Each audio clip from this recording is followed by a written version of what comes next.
periodistas, eso es lo que decenas de venezolanos han estado coreando frente a la Embajada de Cuba en Caracas. Y mientras todo esto sucede, el gobierno de Nicolás Maduro acaba de proponer a Maximilian Arbeláez como nuevo embajador de Venezuela en Estados Unidos.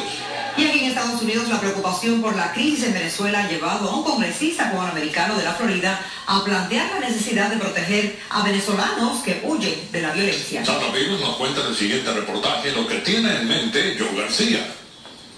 Imágenes como estas inundan las redes sociales, imágenes que resaltan la injusticia social y los ataques sangrientos contra estudiantes que se manifiestan contra el gobierno venezolano. La foto de esta militar golpeando con su casco a una mujer en el suelo está causando indignación. El caso de la Guardia Nacional con un casco agrediendo a una mujer que simplemente protestaba. Si eso lo hacen sin temor, imagínate lo que le pueden hacer a alguien como nosotros, con mi familia y yo, que hemos estado denunciando. Debido a ese temor, Vicente Pugliese pide asilo político en Estados Unidos. Inició su solicitud en 2003. Se lo han negado, insistiendo en que es un desconocido. Su estatus continúa en limbo.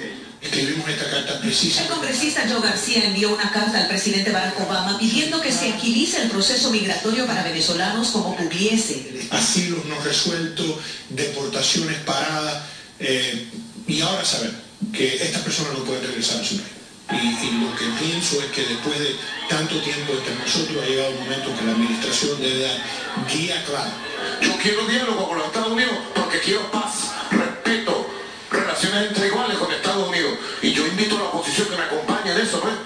El presidente Nicolás Maduro ha vinculado a Estados Unidos con las protestas, agravando el temor de muchos venezolanos a regresar a su país. Pugliese tiene esperanza de que este llamado al presidente y las imágenes de la violencia política den credibilidad a su solicitud de asilo.